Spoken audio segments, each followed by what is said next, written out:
രാജ്യത്തെ പിടിച്ചുകുലുക്കിയ ISRO ചാരക്കേസ്. കേസിൽ ഉൾപ്പെട്ടവരിൽ 2 സ്ത്രീകളും, മറിയം റഷീദയും ഫൗസിയ ഹസനും. ആനന്ദലബ്ധിക്ക് മറ്റെന്ത് വേണം? ചാരസുന്ദരികളെക്കുറിച്ചുള്ള ഇക്കിളി കഥകൾ നിറഞ്ഞൊരു കാലം. എല്ലാം ഇപ്പോൾ ചാരമായി. ചാരക്കേസ് വെറും പെണ്ണ് കേസായി മാറിയിരിക്കുന്നു. അപ്പോൾ ഈ കേസിന്റെ പേരിൽ ജീവിതം തകർന്ന കുറേ പാവം മനുഷ്യരുടെ കാര്യമോ? നഷ്ടപ്പെട്ട അവരുടെ ജീവിതം, കരിയർ തിരിച്ചു നൽകാൻ പറ്റുമോ? ഞാൻ കുറ്റക്കാരനല്ലെന്ന് എനിക്ക് തെളിയിക്കണമായിരുന്നു. പറയുന്നത് ചാരക്കേസിൽ ദുരിതക്കടൽ താണ്ടിയ മുൻ ശാസ്ത്രജ്ഞൻ നമ്പി നാരായണൻ. അത് സംഭവിച്ചു. ഞാൻ കുറ്റം ചെയ്തില്ലെങ്കിൽ അത് ആര് ചെയ്തുവെന്നും തെളിയിക്കണമായിരുന്നു. അതിനും 20 വർഷത്തോളം എടുത്തു. മടുത്തു.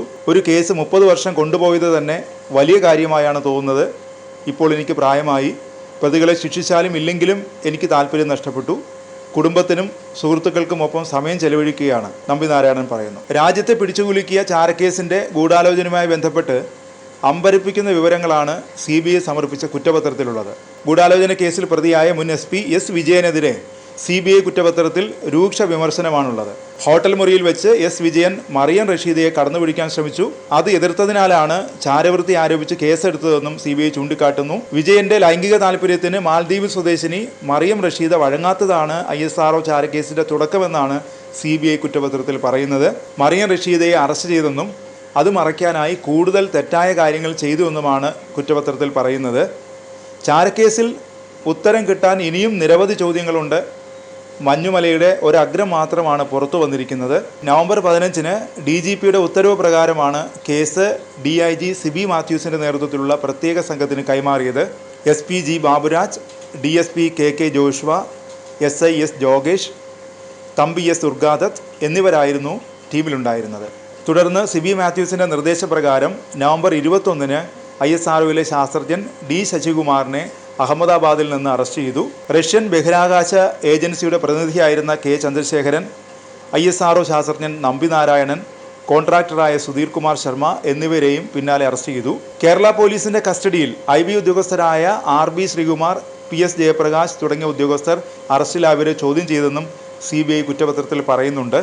ഗൂഢാലോചന സംബന്ധിച്ച അന്വേഷണത്തിൽ ഒപ്പുവയ്ക്കാത്ത 4 ചോദ്യം ചെയ്യൽ റിപ്പോർട്ടുകൾ CBI കണ്ടെത്തി. പ്രതിയാക്കപ്പെട്ടവരുടെ മൊഴികളും CBI പരിശോധിച്ചു. എന്നാൽ ചാരപ്രവർത്തനം നടന്നുവെന്ന് തെളിയിക്കുന്ന ഒന്നും ലഭിച്ചില്ല. തെളിവുകളില്ലെന്ന് അറിഞ്ഞുകൊണ്ടാണ് പ്രത്യേക അന്വേഷണ സംഘവും IB ഉദ്യോഗസ്ഥരും 6 പേരെ അറസ്റ്റ് ചെയ്തതും കേസിൽ കുടുക്കിയതുമെന്ന് CBI കുറ്റപത്രത്തിൽ വ്യക്തമാക്കുന്നു. ഗൂഢാലോചന കേസിൽ ഉൾപ്പെട്ട സിബി മാത്യൂസും RB ശ്രീകുമാറും മികച്ച ഉദ്യോഗസ്ഥരെന്ന് പേരെടുത്തവരാണ്. ഒരു തെളിവുമില്ലാത്ത കേസിൽ ഈ ഉദ്യോഗസ്ഥരുടെ താല്പര്യം എന്തായിരുന്നു? ഇത്രയും പ്രമാദമായ കേസിൽ ഗുരുതരമായ വീഴ്ച ഈ ഉദ്യോഗസ്ഥരുടെ ഭാഗത്തുനിന്ന് എങ്ങനെ ഉണ്ടായി? ഇതെല്ലാം ഇപ്പോഴും നിഗൂഢമായി തന്നെ നിൽക്കുന്നു. തെറ്റുകൾ ഏറ്റുപറഞ്ഞ് സിബി മാത്യൂസ് തന്നെ വന്നു കണ്ടിരുന്നതായി നമ്പി നാരായണൻ വെളിപ്പെടുത്തിയിട്ടുണ്ട്. 2017 പുറത്തു വന്ന ആത്മകഥയായ ഓർമ്മകളുടെ ഭ്രമണപഥം എന്ന പുസ്തകത്തിലായിരുന്നു നമ്പി നാരായണന്റെ തുറന്നു പറച്ചിൽ. സൂര്യാകൃഷ്ണമൂർത്തിയുടെ വീട്ടിൽ വെച്ചായിരുന്നു കൂടിക്കാഴ്ച. കൂടിക്കാഴ്ചയിൽ സിബി മാത്യൂസ് തന്നോട് ഖേദം പ്രകടിപ്പിച്ചെന്നും നമ്പി നാരായണൻ പറയുന്നു. എന്നാൽ താൻ ഇക്കാര്യം പുസ്തകത്തിൽ രേഖപ്പെടുത്തിയിട്ടില്ലെന്നും പിന്നീട് നമ്പി നാരായണൻ വെളിപ്പെടുത്തി. നമ്പി നാരായണനെ അറസ്റ്റ് ചെയ്തത് DIG ആയിരുന്ന സിബി മാത്യൂസിൻ്റെ നിർദ്ദേശപ്രകാരമാണെന്ന് SIT അംഗമായിരുന്ന ജോഗേഷ് മൊഴി നൽകിയിട്ടുണ്ടെന്ന് കുറ്റപത്രത്തിൽ പറയുന്നു. നമ്പി നാരായണൻ ചെയ്ത കുറ്റം സംബന്ധിച്ച് ഒരു തെളിവും തനിക്ക് ലഭിച്ചിരുന്നില്ലെന്നും ജോഗേഷ് പറയുന്നു. IB ഉദ്യോഗസ്ഥർ നമ്പി നാരായണനെ ചോദ്യം ചെയ്യുമ്പോൾ മുറിയിൽ പ്രവേശിക്കാൻ അനുവദിച്ചിരുന്നില്ല. നമ്പി നാരായണനെ ചോദ്യം ചെയ്ത് റിപ്പോർട്ട് എഴുതിയത് ജോഗേഷ് ആണെന്നാണ് കേസ് ഡയറിയിൽ പറയുന്നത്. എന്നാൽ CBI ചോദ്യം ചെയ്യലിൽ ജോഗേഷ് ഇത് നിഷേധിച്ചു. നമ്പി നാരായണന്റെ മൊഴി ഒപ്പില്ലാതെ സിബി മാത്യൂസ് ടൈപ്പ് ചെയ്ത് നൽകിയത് അതേപടി പകർത്തി എഴുതുകയായിരുന്നുവെന്നും ജോഗേഷ് പറഞ്ഞു. സിബി മാത്യൂസിന്റെ നിർദ്ദേശപ്രകാരം KK ജോഷുവയാണ് തെറ്റായ കേസ് രേഖകൾ തയ്യാറാക്കിയതെന്നും CBI കുറ്റപത്രത്തിൽ പറയുന്നുണ്ട്. RB ശ്രീകുമാറിന്റെ നിർദ്ദേശമനുസരിച്ചാണ് SIBയിലെ ഉദ്യോഗസ്ഥർ ചോദ്യം ചെയ്തതെന്ന് D ശശികുമാരൻ CBIക്ക് മൊഴി നൽകിയിട്ടുണ്ട്. നോക്കൂ, ഉത്തരം കിട്ടാത്ത എത്രയോ ചോദ്യങ്ങൾ ഇപ്പോഴും അവശേഷിക്കുന്നു. ഇനി ISRO മുൻ ചെയർമാൻ ഡോക്ടർ G മാധവൻ നായരുടെ ആത്മകഥയായ അഗ്നിപരീക്ഷകളിൽ ചാരക്കേസുമായി ബന്ധപ്പെട്ട പരാമർശങ്ങൾ നോക്കാം. കേരള പോലീസിന്റെ അന്വേഷണ സംഘത്തിന്റെ നേതാവും അന്നത്തെ ദക്ഷിണ മേഖല DIGയുമായിരുന്ന ഡോക്ടർ സിബി മാത്യൂസ് തൻ്റെ തിയറിയിൽ ഇന്നും ഉറച്ചു നിൽക്കുകയാണ്. കേസിന്റെ ഭാഗമായി അദ്ദേഹം ചോദ്യം ചെയ്ത ശാസ്ത്രജ്ഞന്മാരിൽ പലരുടെയും മൊഴി കേസ് ഡയറിയിൽ ഉൾപ്പെടുത്തിയിരുന്നെങ്കിൽ കേസിന്റെ ഗതി തന്നെ മറ്റൊന്നാകുമായിരുന്നുവെന്ന് പലയിടത്തും സിബി മാത്യൂസ് പറഞ്ഞതായി കേട്ടിട്ടുണ്ട്. അത്രമാത്രം സുപ്രധാനമായിരുന്നു ആ മൊഴിയെങ്കിൽ ഒരു മുതിർന്ന സത്യസന്ധനായ IPS ഉദ്യോഗസ്ഥൻ അത് ഒഴിവാക്കുമോ? നമ്പി നാരായണനെ അറസ്റ്റ് ചെയ്യണമെന്ന ഇന്റലിജൻസ് DGPയുടെ നിർദ്ദേശം രേഖയാക്കി എഴുതി വാങ്ങാതിരുന്നത് തൻ്റെ പിഴവായിരുന്നുവെന്നും അതിന് പിന്നീട് താൻ കനത്ത വില കൊടുക്കേണ്ടി വന്നുവെന്നും സിബി മാത്യൂസ് പറയുന്നു. ഇത്ര സുപ്രധാനമായൊരു കാര്യത്തിലും ഇദ്ദേഹത്തിന് പിഴവ് പറ്റിയിരിക്കുന്നു.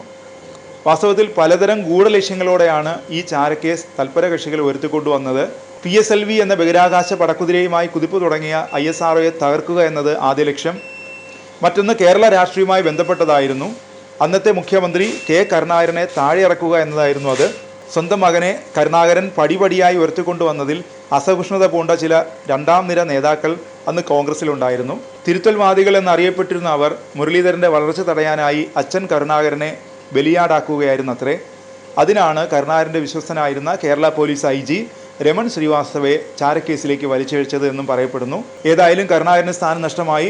AK ആന്റണി വീണ്ടും കേരള മുഖ്യമന്ത്രിയായി. അക്കാലത്ത് ആന്റണിയുടെ വിശ്വസ്തനായിരുന്ന ചെറിയാൻ ഫിലിപ്പിന് ഇത് സംബന്ധിച്ച ഉള്ളറ രഹസ്യങ്ങളെല്ലാം അറിയാം. G. മാധവൻ നായർ ആത്മകഥയിൽ പറയുന്നു.